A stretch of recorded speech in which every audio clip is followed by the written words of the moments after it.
News 18 के को पहला एक्सक्लूसिव इंटरव्यू इस चुनावी दौर में देने के लिए बहुत बहुत धन्यवाद। शुरुआत करते हैं उत्तर प्रदेश के चुनाव से। बहुत कम नेता हैं जो कि इस देश में उत्तर प्रदेश को उस तरीके से समझते हैं जैसे कि आप समझते हैं। 2014 में आपने बीजेपी की उत्तर प्रदेश में साख बनाई, 2017 में प्रचंड बहुमत के संग सरकार बनी, उसके पीछे आपका हाथ था। इस बार आपने 300 पार का नारा दिया है। 3 चरण का चुनाव 172 सीटों पर हो चुका है, उसको देखते हुए आप क्या कहेंगे आज? देखिए, 3 चरण का जो चुनाव हो रहा है और बाकी जो चुनाव है, मैं उत्तर प्रदेश में जब हमारी जन विश्वास यात्रा घूमी, विजय संकल्प रैलियां हुई, मैं पूरे उत्तर प्रदेश का दौरा कर आज यहाँ आपके सामने बैठा हूँ। उत्तर प्रदेश में बहुत बड़े बहुमत के साथ भारतीय जनता पार्टी की सरकार बनने जा रही है।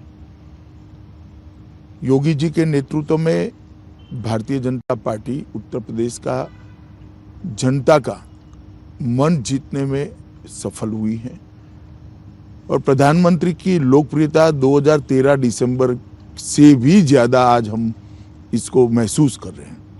ग्राउंड में ये फील है, ग्राउंड में ये फील है और मैं मानता हूं कि उत्तर प्रदेश का चुनाव फिर से एक बार बहुत अच्छे नतीजे भारतीय जनता पार्टी के लिए लाएगा और विजय की बाउंड्री निश्चित ही उत्तर प्रदेश की जनता भारतीय जनता पार्टी के लिए लगाने जा रही है। ज़्यादातर अगर सर्वे को देखें अमित शाह जी, तो 230 से 260 सीट्स आपको दी जा रही थी। तो आप देखिए, 2017 के सर्वे का एवरेज 238 था और हमें 325 सीटें मिली थी जी। कई बार सर्वे में परसेप्शन भी बहुत महत्व रखता है, क्योंकि सारे सर्वे करने वाले अपनी क्रेडिबिलिटी को सर्वे के साथ जोड़ते हैं। और दूसरा, जो सर्वे करने वाले को भी जनता बताती है वो हमेशा सच हो वो जरूरी नहीं। ढेर सारे कंसिडरेशन होते हैं, कौन आया है, कहाँ से आया है, कुछ मालूम नहीं है। सब लोग संभल कर बोलते हैं, चुप कर जाते हैं, और जो चुप कर जाते हैं इसका वोट कभी सर्वे में रिफ्लेक्ट नहीं करता है। अमित शाह जी, आप काफ़ी यूपी में आपने काफ़ी जगहों पर रैलियां संबोधित की, आप काफ़ी देर से घूम रहे हैं, 3 चरण का चुनाव हो चुका है। आप ये बताइए कि आपके लिए कौन से बड़े मुद्दे हैं जिनके साथ आप जनता के बीच में गए हैं? देखिए, 4 ऐसे मुद्दे हैं जिसने उत्तर प्रदेश की जनता को भारतीय जनता पार्टी के साथ अगले 3 चुनावों से ज्यादा मजबूती से जोड़ा है। सबसे पहला मुद्दा है लॉ एंड ऑर्डर, दूसरा मुद्दा है गरीब कल्याण का, तीसरा मुद्दा है उत्तर प्रदेश के अंदर विकास, इंफ्रास्ट्रक्चर हो, पीने का पानी हो, स्वास्थ्य की सुविधा हो या बिजली पहुंचना हो, और हमारा चौथा मुद्दा है कि हमने जिस प्रकार से उत्तर प्रदेश के अंदर एडमिनिस्ट्रेशन में परिवर्तन किया है, ये बहुत बड़ा मुद्दा है। तो लॉ एंड ऑर्डर बड़ा मुद्दा है, हमारा गरीब कल्याण का मुद्दा भी बड़ा है, विकास भी बड़ा मुद्दा है, और लोगों को ऐसा मालूम कराने में हम सफल हुए हैं कि हमारी सुनवाई हो रही। ये बहुत महत्वपूर्ण बात है उत्तर प्रदेश के लिए, क्योंकि सपा बसपा सपा की जो सरकारें चलती थी, जो जातिवाद के आधार पर चलती थी, परिवार के वाद के आधार पर चलती थी, वो सरकारों में कभी भी जनता की सुनवाई नहीं होती थी। एक सरकार आती थी, एक जाति का काम करती थी, दूसरी सरकार आती थी, दूसरी जाति का काम करती थी। जनता को कहीं से न्याय मिलने की उम्मीद खत्म हो गई थी और धीरे धीरे इसको वास्तविकता मानकर लोगों ने स्वीकार भी लिया था। परंतु मोदी जी के नेतृत्व में जो 2014 में परिवर्तन हुआ, उसके बाद एक आशा बनी और ये आशा को फलीभूत होते हुए आज लोग देख रहे हैं। तो सबसे बड़ा मुद्दा आप लॉ एंड ऑर्डर का मानते हैं, सुरक्षा का मानते हैं? मैं उत्तर प्रदेश में लगभग 2013 की मई से लेकर 2000 की काउंटिंग तक कार से हर जिला छोड़ दीजिए, हर ब्लॉक तक लगभग गया हूँ। कोई सोनभद्र के 1-2 ब्लॉक छूट गए हो, हर ब्लॉक तक मैं गया हूँ। मैं आपको बता सकता हूँ, उत्तर प्रदेश के अंदर थाने में जाते ही एफआईआर रजिस्टर्ड हो जाएगा, इसको कल्पना मानी जा सकती। सपा आती थी तो एक धर्म विशेष के लोगों को कुछ भी करने का अधिकार होता था। पश्चिम में किसानों के घर के सामने बांधी हुई भैंसे छोड़कर ले जाते थे, किसान उफ नहीं कर पाता। हमने स्थिति देखी है। मेरठ से कई सारे लोगों ने दिल्ली में किराए के फ्लैट लेकर बच्चियों को यहां पढ़वाना शुरू किया था, वहां से पलायन हो रहा था। करोड़ों रुपए की लोगों की भूमि गुंडे कब्जा कर बैठ गए थे। आज योगी जी की सरकार बनने के बाद डकैती के अंदर 72% की कमी आई है, लूट के अंदर 62% की कमी आई, अपहरण के अंदर 29% की कमी आई और बलात्कार के मामले में 50% की कमी। ये बहुत बड़ा मुद्दा उत्तर प्रदेश के। आज एक ही समय ऐसा है जब आजम खान, अतीक अहमद और मुख्तार अंसारी तीनों जेल में। उत्तर प्रदेश की जनता ये सोच नहीं सकती कि जो उनको परेशान करने वाले थे बेचारे बनकर आज जेल की रोटियां तोड़ रहे और वो एक चैन की सांस ले रहे। एक भी जिले में कोई बाहुबली नहीं है, एक भी जिले में कोई माफिया नहीं है।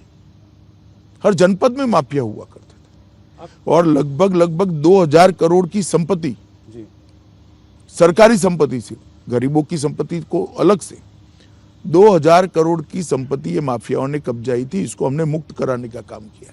मैं मानता हूं ये बहुत बड़ी उपलब्धि, जनता इसको एक्नॉलेज कर रही है।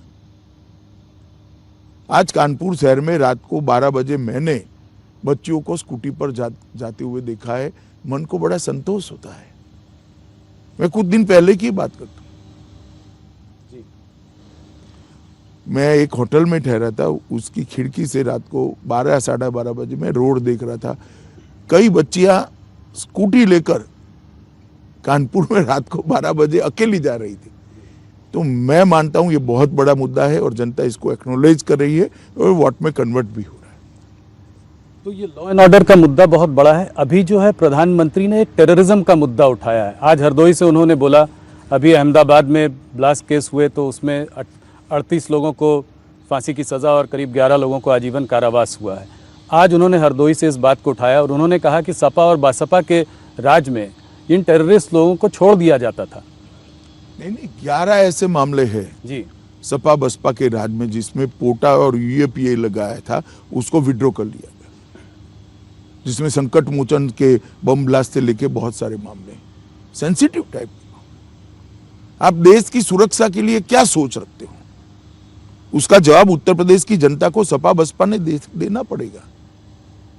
अब आप एक बात समझ लीजिए कि जिन पर पोटा और यूएपीए लगा है या तो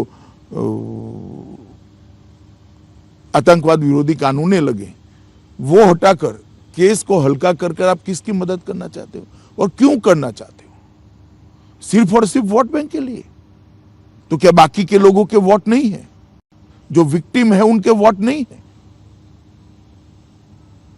और ये फील पूरे उत्तर प्रदेश में है और कांग्रेस के शासन में भी ढेर सारे ऐसे मामले आए देश भर में। आज मोदी जी के मुख्यमंत्री रहते, आज एक केस इतने कम समय के अंदर, बॉम्ब ब्लास्ट के सारे केसों का एनालिसिस कर लीजिए, बहुत कम केसों में सजा हुई है और इतनी बड़ी सजा की मात्रा जिसको पुलिस ने एज अ प्रोसिक्यूशन एफिशिएंसी के साथ कोर्ट को कन्विंस किया, कोर्ट ने एविडेंस को अप्रिशिएट करने के बाद सजा दी। तो टेररिज्म के मामले में भी सपा बसपा ये जातिवादी और तुष्टीकरण करने वाली पार्टियों का रवैया लचर रहा है। आप तुष्टीकरण की जब बात करते हैं तो आपका इशारा मुसलमानों और यादवों से है। जब आप योगी जी ने अभी बात की थी कि ये चुनाव जो है 80% और 20% का चुनाव है, तो क्या इसका मतलब मुसलमान वर्सेस हिंदू का चुनाव देख रहे हैं आप? मुझे लगता है इनके बैक ऑफ द माइंड कोई वोट प्राप्त करने वाला हो रहा होगा। मैं नहीं मानता कि हिंदू और यादव इस प्रकार से गिनकर, मुस्लिम और यादव इस प्रकार, कोई वोट प्रतिशत सपा का कितना रहा, क्या रहा, इसके हिसाब से करा होगा मुझे। पर आपको ये नहीं लगता कि चुनाव में पोलराइजेशन हो रहा है? पोलराइजेशन जरूर हो रहा है, गरीब पोलराइज हो रहा है, सलामती फील करने वाले लोग पोलराइज हो रहे हैं। 18 योजनाएं 20 सालों की एवरेज से लंबित थी सिंचाई की, तो किसान भी पोलराइज हो रहा है।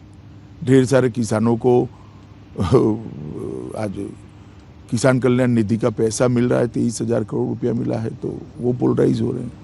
तो पोलराइजेशन तो मैं ढंग से देख रहा हूँ। पर हिंदू मुसलमान पोलराइजेशन नहीं देख रहे हैं। देखिए, वोट देने की पैटर्न को पोलराइजेशन नाम मत दीजिए। हमारी ओर से हमने कोई कसर नहीं की। जो लाभ प्राप्त करने के लिए जिनका अधिकार था वो सभी को हमने लाभ दिया है, फायदा दिया है, irrespective of caste and community, irrespective of religion. धर्म और जाति को आपने उसमें कभी जरा भी नहीं। प्रधानमंत्री जी की हर योजना में मैं बताता हूं, हमने उत्तर प्रदेश के अंदर 1,67,00,000 माताओं को गैस दिया है। इसमें सब लोग हैं जी, सब लोग हैं। 2,62,00,000 घरों में शौचालय नहीं थे, आप कल्पना कर सकते हैं? 2,62,00,000 घरों की माताएं कितनी शर्म हर रोज सुबह महसूस करती हो। आज वो सम्मान के साथ अपने घर में ही जी रही। प्रधानमंत्री मातृवंदना योजना का 40 लाख माताओं को फायदा हुआ है। 1,41,00,000 घर ऐसे थे जिसमें यूपी में आजादी के 70 साल के बाद बिजली का लट्टू भी नहीं था, कनेक्शन ही नहीं था। 1,41,00,000 घरों में बिजली पहुंचाने का काम नरेंद्र मोदी जी ने किया है। 2,68,00,000 एलईडी के लट्टू बांटे गए हैं। गरीब कल्याण अन्न योजना के तहत यूपी के 15 करोड़ गरीबों को 2 साल से प्रति व्यक्ति 5 किलो प्रति माह हम अनाज फ्री ऑफ कॉस्ट दे रहे हैं। इसके अंदर योगी जी ने दलहन को ऐड किया, तेल को ऐड किया, नमक को ऐड किया और एक संपुट बनाकर गरीबों के लिए दिया है। 42 लाख से ज्यादा लोगों को आवास देने का काम हुआ है। 42 लाख ऐसे लोग। और हमारा संकल्प पत्र हम लेकर आए हैं कि 2024 तक हम एक भी व्यक्ति ऐसा नहीं रखेंगे जिसके पास घर नहीं होगा। स्वनिधि योजना के तहत लगभग 8,80,000 स्ट्रीट वेंडर को लोन देने का काम भारतीय जनता पार्टी की योगी सरकार ने किया। मोदी जी ने जितनी भी योजनाएं बनाई गरीब कल्याण के लिए, देश भर के लिए बनाई, उसको घर घर तक पहुंचाने का काम उत्तर प्रदेश के मुख्यमंत्री योगी आदित्यनाथ ने किया है। आप मुझे बता रहे थे कि योगी आदित्यनाथ जी ने यूपी में जैसा काम किया और स्टेट से कहीं अच्छा है। बहुत अच्छा है।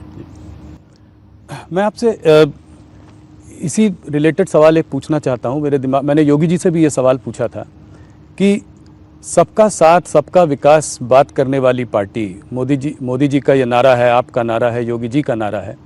ये जब टिकट वितरण करती है तो मुसलमानों को टिकट क्यों नहीं देती? भारतीय जनता पार्टी का मुसलमानों से क्या रिश्ता है? देखिए, भारतीय जनता पार्टी का जहाँ तक मुसलमानों का रिश्ते का सवाल है, सरकार का भारत के नागरिक के साथ और एक जिम्मेदार राजनीतिक दल के भारत के नागरिक के साथ होना चाहिए, वही रिश्ता हमारा है। मगर चुनाव में कौन वोट देता है वो भी तो देखना पड़ता है। तो आप ये कह रहे हैं कि ये एक राजनीतिक आपकी मजबूरी है? मजबूरी नहीं है, ये राजनीतिक शिष्टाचार है। चुनाव जीतना भी जरूरी है, इस वजह से इस तरीके की चीजें। निश्चित रूप से जी। उसके बाद अगर उनके कल्याण में कहीं भेदभाव हो तो कोई आरोप कर सकता है। सरकार संविधान के आधार पर चलती है और सरकार जनता के वोटों से चुनकर आती है, जो देते हैं उसे। तो राजनीतिक प्रतिनिधित्व तो इसके साथ ही जुड़ा हुआ है। ये मुजफ्फरनगर और कैराना में आज भी आपको लगता है पलायन का मामला काफी बड़ा मुद्दा है?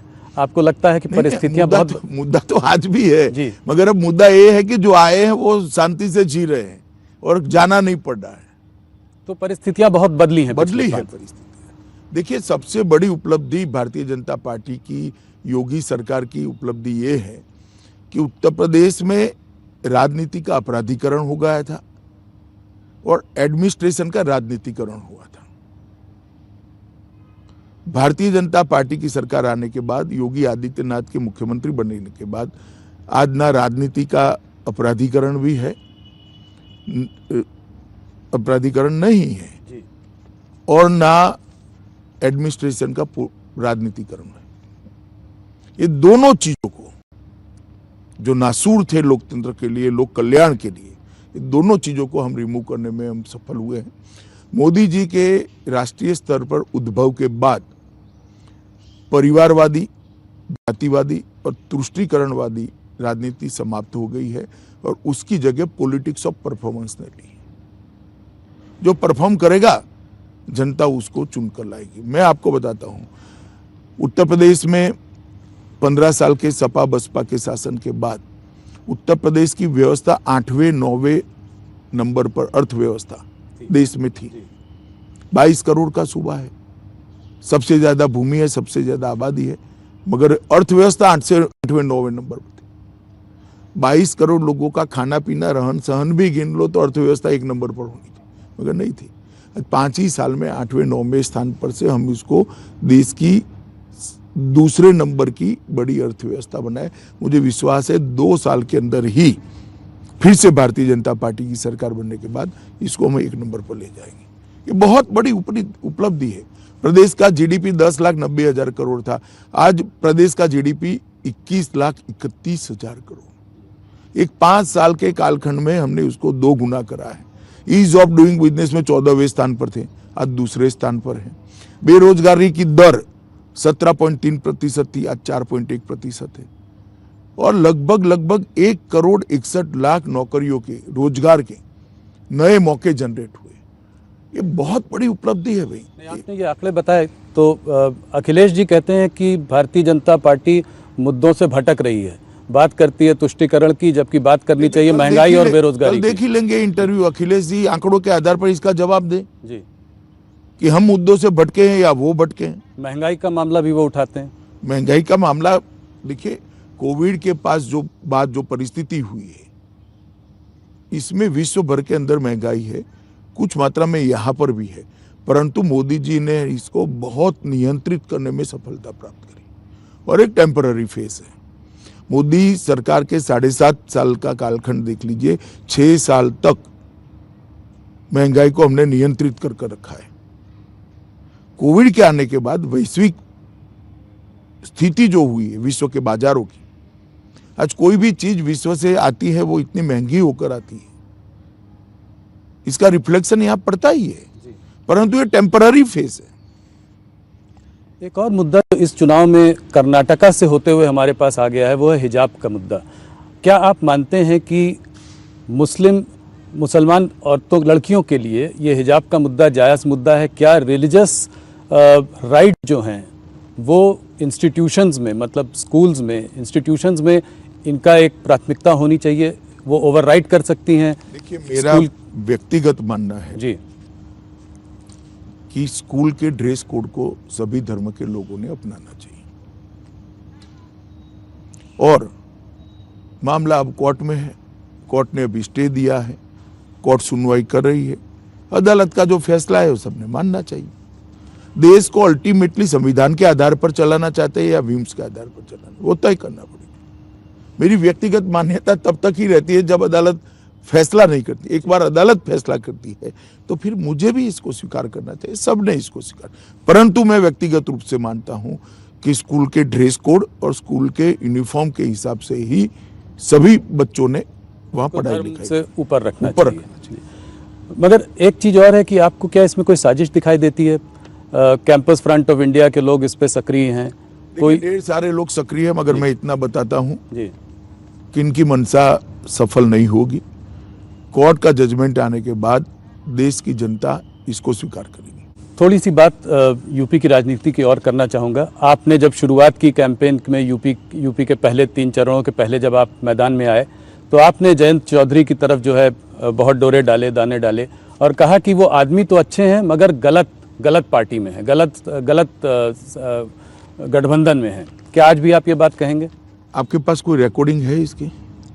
अच्छा, मैंने तो ये, आपने ये नहीं कहा तो आपने क्या कहा फिर? मैंने ऐसा भी नहीं कहा, मैंने नहीं कहा जी। हवा में से बातें मीडिया ने नहीं उठानी चाहिए, इतना ही। अब जब पैक हो गया चुनाव, भारतीय जनता पार्टी पूर्ण बहुमत से जीतने जा रही है, मैंने इतना ही कहा था, वो गलत जगह पे चलेगी। गलत जगह। पोस्ट पोल अलायंस का कोई उनसे, मैंने ऐसी कोई बात कभी नहीं। मैं अभी पूछ रहा हूँ कि कुछ रास्ते खुले हुए हैं। Question does not arise. हम बहुत बड़े मार्जिन के साथ, प्रचंड बहुमत के साथ सरकार बनाने जाए, पोस्ट पोल अलायंस किस चीज के लिए? हमारा प्री पोल अलायंस है 2 पार्टियों के साथ जी, और हमारी परंपरा है कि हम बहुमत स्वतंत्र रूप से भी पाते हैं तो एनडीए के साथ ही हमारी सरकार में होते हैं और हमें किसी की जरूरत ही नहीं पड़ने वाली। हम पूर्ण बहुमत के साथ, प्रचंड बहुमत के साथ जीतने वाले हैं। कुछ लोग जो आपको छोड़कर गए, 3 मंत्री और कुछ एमएलए, उन लोगों ने इस चुनाव को दूसरा कलर देने की कोशिश की। उन्होंने कहा ये चुनाव 80-20 नहीं 85% वर्सेस 15% का है, बैकवर्ड वर्सेस फॉरवर्ड। ये चुनाव में 100% मतदाताओं का महत्व है जी। परंतु मैं मानता हूं कि जो छवि बनाई जा रही थी कि पिछड़ा समाज में बिखराव है, मैं 3 चरण में घूमकर आ रहा हूं। मैं बताता हूं मोदी जी की गरीब कल्याण योजनाओं ने ये चुनाव का पूरा चित्र बदल दिया है। तो आप कह रहे हैं लॉ एंड ऑर्डर के अलावा ये बहुत बड़ा मुद्दा रहा है। दोनों मुद्दे, लाभार्थी आपके दोनों, हमारे लाभार्थियों का जो स्केल है जी, वो चुनाव को बदलने के लिए बहुत महत्वपूर्ण है और स्पष्ट दिखाई पड़ता है। 70 साल तक मेरे घर में किसी ने कोई सुविधा नहीं बढ़ाई, मोदी जी ने 5 लाख का कार्ड भी दे दिया, जिससे 5 लाख तक का सारा खर्चा मेरे हेल्थ का बिल आज भारत सरकार चुका रही। ये बहुत बड़ी बात है भाई। तो आप कह रहे हैं कि चुनाव धर्म और जात से ऊपर उठ सकता है इस बार? उठा हुआ ही है। तो फिर धर्म और जात की इतनी बात क्यों हो रही है? हर भाषण में धर्म और हर बात। एक ट्रेडिशन पड़ी थी कांग्रेस के जमाने से, सपा बसपा ने उसको और गहराया, कुछ बार सफल भी हुए थे पास्ट में, मगर अब मुझे लगता है धीरे धीरे ये कम होता जा रहा है। अगर थोड़ा सा आंकड़ों पे एक नज़र डालें तो आप जब पिछले चुनाव में 40% से ज़्यादा वोट आपको मिले थे, बाकी बीएसपी और एसपी को कुछ 22 के आसपास दोनों को वोट शेयर था। अगर इस बार अगर आप देखें तो मुसलमान का ऐसा लगता है कि बाइपोलर कॉन्टेस्ट है, दो ही मतलब मुसलमान कंसोलिडेट होगा समाजवादी पार्टी के साथ, साथ में उनके संग यादव भी हैं, कुछ और जातियां भी जुड़ रही हैं जैसे राजभर हो गए, जाट भी शायद थोड़ा बहुत इधर उधर छिटक सकते हैं। तो अगर आप इस पूरे समीकरण को देखें तो कुछ चित्र बदलता हुआ दिखाई देता है। देखिए मैं तो मानता हूँ हर चुनाव अलग होता है, हर चुनाव के डायनेमिक्स और इसकी गिनतियां भी अलग होती है, परंतु आप जो कह रहे हैं तो मैं इससे बाद वाले एक चुनाव में कह रहा हूँ आपको। आप 17 का चुनाव दे, मैं 19 का चुनाव में चारों पार्टियां साथ में थी, क्या हुआ? हम 65 सीट जीत कर आ गए और 287 असेंबली में हमारा विजय हुआ। मैं 65 लोकसभा कह रहा हूं, उसको अगर असेंबली के सांचे में ढाल देते तो 287 असेंबलियों में विजय हुआ। आप अगर 17 का उदाहरण देते हैं तो 17 में तो 2 ही पार्टियां थी, कांग्रेस और सपा। 19 में सपा, बसपा, कांग्रेस और आरएलडी चारों इकट्ठा हुए थे। हम 287 असेंबली सीटों पर जीते थे, 65 लोकसभा जीते थे। पॉलिटिक्स ऐसे नहीं चलती, 1+1 2 नहीं होता, कई बार 11 भी हो जाता है। जी, पर कहते हैं कि जो स्टेट का इलेक्शन अलग तरीके से लड़ा जाता है, सेंटर का, इस तरीके से आप जातियों को जोड़कर स्टेट का नंबर नहीं निकाल सकते। देखिए 2014, 17, 19 जी, उत्तर प्रदेश की जनता ने एक ही रास्ते पर नरेंद्र मोदी जी के नेतृत्व का थप्पा लगाने का काम करा है और मुझे पूरा भरोसा है कि 22 में भी मोदी जी के नेतृत्व में हम प्रचंड बहुमत के साथ जुड़कर आएंगे। और इसके साथ मोदी जी के साथ साथ इस बार योगी जी ने जो काम किया है वो भी हमारी बड़ी पूंजी बनी। मायावती को आप किस तरीके से देखते हैं? बीएसपी को इस चुनाव में आप कैसे देखते हैं? ज़्यादा सुनाई नहीं पड़ रही है, ज़्यादा हाई प्रोफाइल कैंपेन नहीं है। देखिएगा बीएसपी ने अपनी रिलेवेंसी बनाई हुई है। आप कह रहे हैं कि वोट आएंगे? मैं मानता हूं वोट आएंगे और सीट्स भी आएंगी। सीट्स में कितना कन्वर्ट होगा वो मालूम नहीं, मगर वोट जरूर आएंगे। तो जाटव वोट जो उनका जो वोट बैंक है वो नहीं खसकेगा, वो उनके साथ रहेगा। और कोई वोट बैंक भी जुड़ेगा। मुसलमान भी काफी बड़ी मात्रा में जुड़ रहे हैं। मुसलमान बीएसपी को भी काफी बड़ी मात्रा में वोट देंगे, काफी सीटों पे। तो उससे जो है उसका फायदा आपको मिलेगा, क्योंकि एसपी और बीएसपी। देखिए फायदा नुकसान ऐसे नहीं होता है, वो सीट स्पेसिफिक होता है। इस प्रकार का आकलन नहीं लग सकता पॉलिटिक्स में, परंतु बीएसपी की रिलेवेंसी खत्म हुई है, वो बात ठीक नहीं। पर मायावती और बीजेपी का कोई गठबंधन होने का कोई पॉसिबिलिटी, कोई आगे जाकर तो राहुल भाई आप समझते नहीं, गठबंधन की जरूरत ही नहीं है। हम प्रचंड बहुमत से स्वयं ही सरकार बनाने जा रहे हैं। समर्थन तो बाद में, अच्छा काम करने में सबका चाहिए, सपा का भी चाहिए, ओपोजिशन का रत्नात्मक समर्थन तो चाहिए ही चाहिए, परंतु सरकार बनाने के लिए किसी की जरूरत नहीं पड़ेगी। भारतीय जनता पार्टी अकेले बहुमत प्राप्त करेंगे। हमारे पास जो दल है, 2 दल है, वो भी अच्छी सीटें प्राप्त करेंगे। हम पर्याप्त सीटें जीतेंगे। आपको लगता है इस बार लड़ाई बैकवर्ड वोट्स की है? नॉन जाटव बैकवर्ड वोट्स की लड़ाई सबसे ज्यादा है। सब लोग उस वोट बैंक की तरफ। देखिए, उत्तर प्रदेश में 3 वर्ग हैं।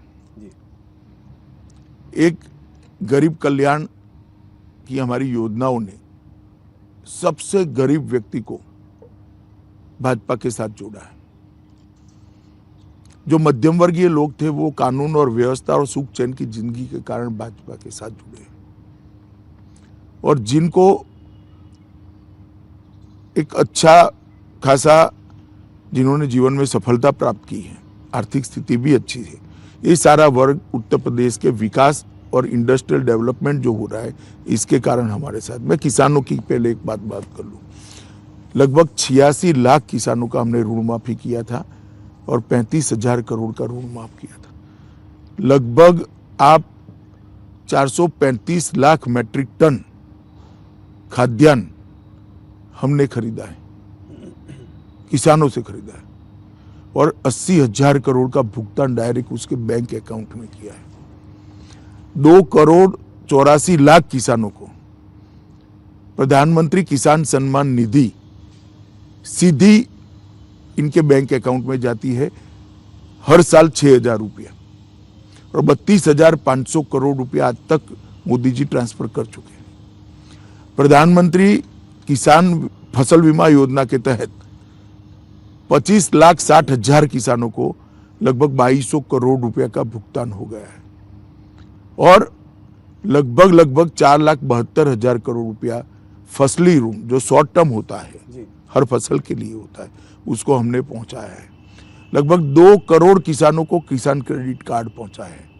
और आज इसका परिवर्तन क्या हुआ देखिए, यूपी गन्ना, चीनी, गेहूं, आलू, हरी मटर, आम, आंवला और दूध, इस सब में देश में नंबर 1 बना है, जो 5 साल पहले किसी भी चीज में नहीं था।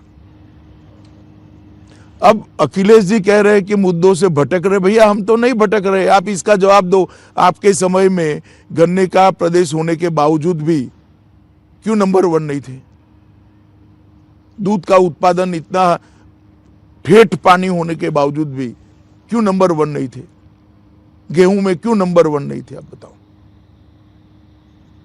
क्योंकि आपने परफॉर्म नहीं किया था। और हमने ढेर सारा गेहूं, दलहन, चावल, सब चीज में उत्पादन को बढ़ाया है, और बहुत बड़ा भुगतान भी किसानों को किया। फार्मर एजिटेशन की वजह से उनके अंदर कोई रोष नहीं है? देखिए, एक परसेप्शन बनाने का जरूर प्रयास किया गया, मगर सफल नहीं हुए। किसान हमारे साथ है। ब्राह्मण वोट बैंक की अगर बात करें तो इस बार ब्राह्मण वोट अखिलेश जी काफी जोरों में उनको वो करने की कोशिश कर रहे हैं, कह रहे हैं परशुराम जयंती भी हम मनाएंगे जब हम लोग आ जाएंगे। इस पर आप क्या देखते हैं? मैं इसको कहता हूं मुद्दों से भटकना। अब कह रहे हैं कि अखिलेश जी मुद्दों से भटक रहे हैं। भाई, जातिवाद की बात करना मुद्दों से भटकना ही तो हुआ। हम तो गरीब की बात कर रहे हैं, हम शहरी वोटर की बात कर रहे हैं, मध्यम वर्ग की बात कर रहे हैं। हमने तो जाति की बात नहीं करी कभी। इस चुनाव में आप ओवैसी फैक्टर को कितना बड़ा मानते हैं? उन्होंने बिहार में काफी डेंट किया। मुस्लिम ओवैसी जी देश भर में दौरा करते हैं, अपना विचार रखते हैं। इस बार उनके काफिले पर गोली भी चल गई। माइनॉरिटी को एड्रेस करते हैं वो जी, और उनको वोट भी मिलता है हर बार। बिहार में मिला था पर बंगाल में नहीं मिला। हाँ, मतलब हर चुनाव में ऐसा होना संभव नहीं है, मगर एक आकर्षण का केंद्र तो युवाओं में बने हो। और उनके ऊपर हमला भी हुआ था। हमला भी हुआ है जी। आप लोगों की लॉ एंड ऑर्डर सिचुएशन वहाँ अच्छी है, मगर उन पर हमला हुआ। देखिए, इंडिविजुअल घटना को लॉ एंड ऑर्डर के साथ मत जोड़िए। लॉ एंड ऑर्डर का मामला तब बनता है क्योंकि ओवैसी पर हमला हुआ है और हम किसी को न पकड़े तो 2 ही घंटों में दोनों लोगों को पकड़कर कानून के हवाले करने का काम भारतीय जनता पार्टी की सरकार ने किया है। और हमने जरा भी सिक्योरिटी असेसमेंट की मीटिंग 3 ही घंटे में हमने कराई और 8 ही घंटे में निर्णय कर उनको जेड सिक्योरिटी ऑफर करी। हालांकि उन्होंने नहीं ली, वो अलग बात है, परंतु हमने हमारी ओर से कोई कसर नहीं छोड़ी है। योगी जी कह रहे थे कि अपने स्टेटमेंट्स पर भी आपको थोड़ा सा लगाम रखनी चाहिए, काबू रखना चाहिए। बोलते रहते हैं योगी कब तक रहेंगे, मोदी कब तक रहेंगे, कब तक बचाएंगे, जब चले जाएंगे तो हम देख लेंगे। चलिए, ये तो सबका अपना अपना विचार होता है, मगर मैं मानता हूं कि सुरक्षा हर एक व्यक्ति को मिलनी चाहिए और हमने इनको जेड सिक्योरिटी ऑफर करी है। और आपको ये भी लगता है कि आकर्षण है उनका आज यूपी में? हाँ, मुस्लिम युवाओं में आकर्षण है ही है। तो वहां पे वो वोट काट सकते हैं मुसलमान। क्या होगा वो तो डिब्बे खुलेंगे तब का मालूम पड़ेगा। कांग्रेस का आप, प्रियंका गांधी और कांग्रेस को आप कैसे देखते हैं इस चुनाव में? उन्होंने आकर महिलाओं के लिए आरक्षण की बात करी, कहा लड़की हूँ, लड़ सकती हूँ। तो आप कांग्रेस को इस चुनाव में कैसे देख रहे हैं? उनका 6% वोट शेयर था इस बार। एक बड़े राज्य में चुनाव अभी रिसेंट पास्ट में हुआ, वो कलकत्ते में हुआ जी, जहाँ 0 सीटें आई। तो आप कह रहे हैं 0 सीट आई। ऐसा मैं नहीं कहता, मैं एक इंगित करता हूँ कि कांग्रेस का भविष्य क्या है। उनके पंजाब के मुख्यमंत्री चन्नी जी ने तंज कसा और प्रियंका जी उनके साथ थी, कहा कि किसी भैया को हम यहाँ नहीं आने देंगे सरकार बनाने के लिए। देखिए, कांग्रेस की आदत है जी, हर जगह अलग अलग बात करना, मगर मैं मानता हूँ कि इस प्रकार का स्टेटमेंट स्वस्थ समाज के लिए ठीक नहीं है। पूरा एक देश है, जिसको गुजरात आना है वो गुजरात आ सकता है, यूपी आना है वो यूपी आ सकता है, रोजी रोटी के लिए, अपने कैरियर के लिए जिसको पंजाब जाना है वो पंजाब जा सकता है। मैं इसको नहीं घुसने दूंगा, मुझे इसको नहीं घुसने दूंगा, और इसके आधार पर चुनाव की राजनीति करना, कम से कम मैं इसको ठीक नहीं मानता। और प्रियंका की जी स्वयं मंच पर थी और आनंद व्यक्त कर रही थी, और यूपी में जाकर वो कह रही है कि हम यूपी के सम्मान की बात कर रहे हैं। मैंने तो इतना बड़ा कॉन्ट्राडिक्शन 2 दिन में देखा ही नहीं है। दूसरे दिन यूपी में जाकर कहती है हम तो यूपी का गौरव बढ़ाने आए। मैं आपके बहुत सारे रैली से आपके भाषण सुन रहा था। आप बालाकोट की बात अक्सर किया करते हैं। आप कहते हैं कि मोदी जी के आने के बाद देश सशक्त हुआ है, हम लोगों ने हमने मुंह तोड़ जवाब दिया पाकिस्तान को। राहुल गांधी जी ने इधर बीच पार्लियामेंट में ये कहा कि चाइना, आप लोगों की वजह से चाइना और पाकिस्तान साथ में आ गए हैं और ये हमारे लिए एक बहुत बड़ा डेंजर है। क्या कहेंगे आप? राहुल गांधी जी को देश का इतिहास मालूम नहीं, 62 में क्या हुआ था और किसकी गलती के कारण हुआ था। चाइना ने जितने भी चैलेंज खड़े किए, हर चैलेंज का मुंह तोड़ जवाब नरेंद्र मोदी जी की सरकार ने, देश के प्रधानमंत्री ने दिया है। चाहे गलवान घाटी का हो जी, चाहे पूर्व में हो, हर जगह पे भारत ने अपना स्टैंड मजबूत रखा है। भारत की सीमा और भारत के सार्वभौमत्व को मोदी जी ने अक्षुण्ण रखा है। और पड़ोसी के साथ इस प्रकार की भाषा मैं नहीं मानता कोई जिम्मेदार राजनेता ने बोलनी चाहिए। और मैं छोटी सी बात राहुल गांधी जी को पूछना चाहता हूं, आप पार्लियामेंट में तो ऐसा भाषण कर रहे हैं, मगर विदेश विभाग के सारे प्रोटोकॉल तोड़कर चाइनीज डेलीगेशन को मिलकर क्या गुफ्तगू करते हैं। इस प्रकार से वक्तव्य सुनते हैं तब लगता है कि कहीं ना कहीं एक संजीदा पॉलिटिक्स, जिसको कहते हैं गंभीर प्रकार की राजनीति की अभाव और एक प्रकार से रिक्तता खड़ी होती जा रही है। आपने योगी जी की बहुत प्रशंसा की। योगी जी मुख्यमंत्री हैं, आपके पार्टी का उत्तर प्रदेश में चेहरा हैं। चाहे सीट कितनी भी आए, क्या आप कह सकते हैं कि मुख्यमंत्री वही बनेंगे? निश्चित रूप से उनके नेतृत्व में ही हम चुनाव लड़े, वही बनेंगे। वही बनेंगे, चाहे जो भी, अगर आपकी बहुमत आएगी तो? कुछ नहीं, बहुमत है ही नहीं भाई, तुम मान कर चलो प्रचंड बहुमत के साथ हमारी सरकार होने जा रही है। प्रचंड आएगी तो अच्छा है, मगर अगर नहीं भी आए तो वो मुख्यमंत्री हर हाल में वही मुख्यमंत्री। एक दो सवाल थोड़ा यूपी से हटकर सीएए पे बात करना चाहूंगा। नहीं, मैं सबसे पहले यूपी की शिक्षा व्यवस्था के बारे में बताना चाहता हूँ।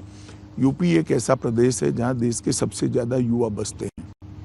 वहाँ की शिक्षा व्यवस्था बिल्कुल लचर हो गई थी। भारतीय जनता पार्टी की सरकार बनने के बाद हमने 10 इंटरनेशनल यूनिवर्सिटीज खोलने का काम किया है, 51 नए कॉलेजेस खोले हैं और 80 कॉलेज के नए बिल्डिंग बनाने का काम किया है। पहले 12 मेडिकल कॉलेज थे, अब 40 मेडिकल कॉलेज। पहले 1900 मेडिकल सीटें थी, अब 4200 मेडिकल। 28 इंजीनियरिंग कॉलेज खुली है, 26 पॉलिटेक्निक कॉलेज खुले, 771 कस्तूरबा विद्यालय खुले, जिससे बच्चियों की शिक्षा को आगे बढ़ाया जा सके। और एक प्रकार से यूपी के हर जनपद के अंदर, चाहे मेडिकल शिक्षा हो, चाहे इंजीनियरिंग की शिक्षा हो, चाहे रोजगार संबंधित शिक्षा का वातावरण बनाना हो, चाहे ट्रेडिशनल कोर्सेज हो, ये सब जगह पे शिक्षा के माहौल के अंदर बहुत बड़ा परिवर्तन लाने का हमने काम किया है और इसके कारण युवाओं में एक नई आशा जगी है और ढेर सारी युवा देखता है कि भाई केन बेतवा 2 पीढ़ी से सुनते थे, कभी होती नहीं थी। मोदी जी ने 44,000 करोड़ रुपए की केन बेतवा को कर दी। इंफ्रास्ट्रक्चर के अंदर उत्तर प्रदेश के अंदर ढेर सारे बदलाव हुए। 5 एक्सप्रेसवे बना दिए हैं, 8 इंटरनेशनल एयरपोर्ट बने हैं, टोटल 12 एयरपोर्ट बन गए हैं, 70,000 किलोमीटर रोड का चौड़ीकरण या तो सुदृढ़ीकरण किया गया है, 7,000 किलोमीटर ग्रामीण सड़कों को बनाया गया है। ये सारी चीजें आज भारतीय जनता पार्टी के हम 5 एक्सप्रेसवे, मतलब अखिलेश जी कहते हैं कि ये सब एक्सप्रेसवे तो हमारे समय में बन रहे थे, इसका क्रेडिट योगी जी लेना चाह रहे हैं। ये अखिलेश जी कोई नक्शा बता दे पहले, एक छोड़कर। और अब ये 5 एक्सप्रेसवे के साथ राज्यों के रोड्स को जोड़ने का, हर जनपद को जोड़ने की भी हम शुरुआत कर रहे हैं। तो एक इंफ्रास्ट्रक्चर और एजुकेशन, ये दोनों में जो परिवर्तन आया है, इससे युवाओं की आशाएं बहुत जगी है, एक आत्मविश्वास जगा है और कुछ कर दिखाने का जोम भी बढ़ा है। और मैं मानता हूं कि उत्तर प्रदेश का युवा अगर देश के विकास के साथ जुड़ता है तो समग्र देश के लिए बहुत अच्छा है।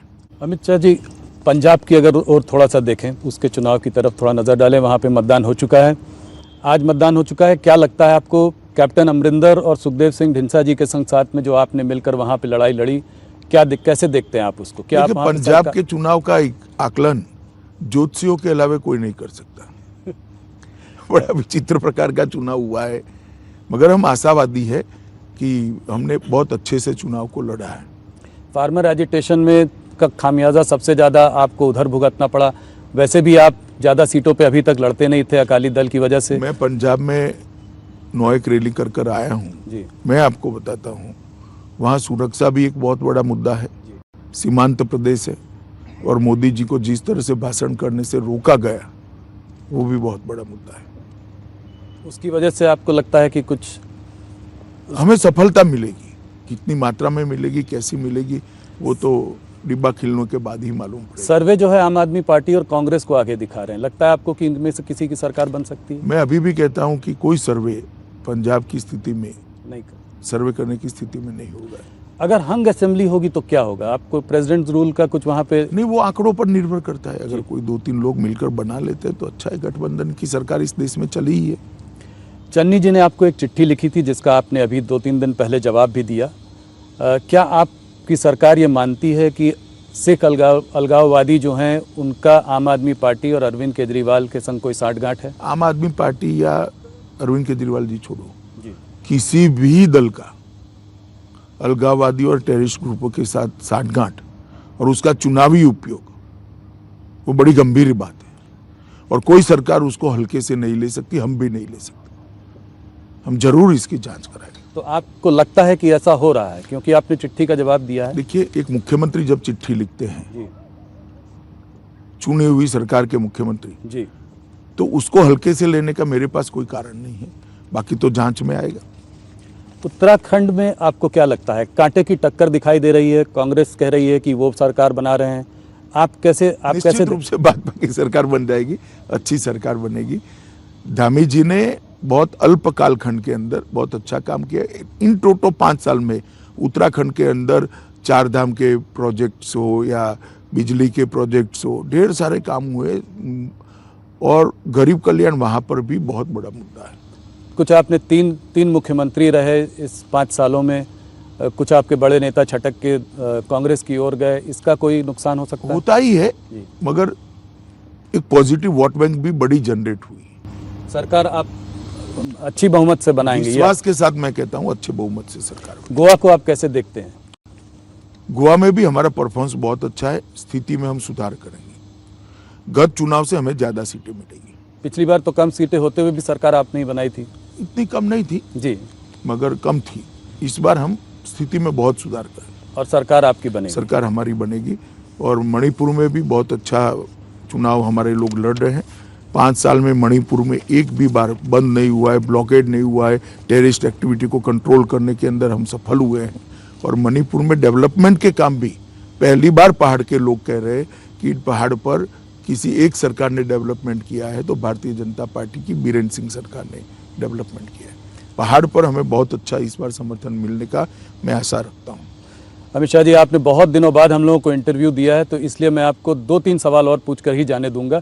सीएए पर, सीए कब तक लागू करेंगे आप? ये सवाल सब मैंने पिछले इंटरव्यू में भी आपसे पूछा था। पिछले इंटरव्यू में भी मैंने कहा था कि जब तक कोरोना से संपूर्ण रूप से निजात नहीं पा जा सकती, इस पर ये प्रायोरिटी नहीं हो सकती। हमारा प्रायोरिटी कोरोना, जब सीए बना उसके बाद से 2 साल से कोरोना अप्स डाउन ये 3 लहरें आई हैं। अब सौभाग्य से तीसरी लहर भी धीरे धीरे अब समाप्त होने जा रही है। देश नॉर्मल स्थिति में आ रहा है। तो अब इसका मैंने कहा ना कि कोरोना के साथ जुड़ा हुआ है, हम तुरंत इस पर फैसला करेंगे, मगर इस पर पीछे हटने का क्वेश्चन डज नॉट अराइज। इस चुनाव में यूनिफॉर्म सिविल कोड का भी मुद्दा उठ गया। आप लोगों ने उत्तराखंड के चुनाव के 2-3 दिन पहले ही आप लोगों ने इस मुद्दे को उठाया, तो क्या आपकी सरकार इसको आगे बढ़ाएगी? देखिए, उत्तराखंड के मुख्यमंत्री जी ने उत्तराखंड नई सरकार जो बनने वाली है इसकी घोषणा में इसको शामिल किया है। अंत में जी उन्होंने एक प्रेस कॉन्फ्रेंस कर, तो मैं मानता हूं कि उत्तराखंड में ये हमारी सरकार बनने के बाद हम इसको करें। पर ये देश भर में लागू होगा? वो बहुत व्यापक चर्चा करनी पड़ती है, करेंगे सबसे चर्चा। पर ये शुरुआत है। हाँ, ये शुरुआत है। मैंने ये भी आपसे पिछली बार पूछा था, एक बार और पूछूंगा कि कश्मीर की जनता कब उम्मीद कर सकती है कि वहाँ चुनाव होगा? डिलिमिटेशन समाप्त होने को आया है। डिलिमिटेशन समाप्त होने के बाद जो 6-8 माह का वाजिब समय होगा उसमें हम जरूर चुनाव करा लेंगे, कोई कंफ्यूजन नहीं है उसमें। इमरान खान ने अभी कुछ हफ्ते पहले कहा कि इंडिया और पाकिस्तान को अपने इश्यूज खुद बैठकर आपसी समझौते से रिजॉल्व कर लेने चाहिए। कश्मीर के इशू पर उन्होंने खास करके ये बात कही। क्या कहेंगे आप उनसे?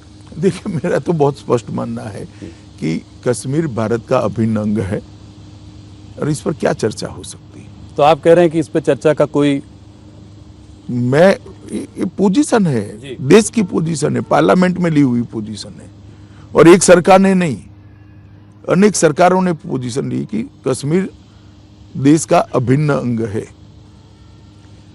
अमित शाह जी, आखिरी में जाते जाते एक सवाल और पूछूंगा।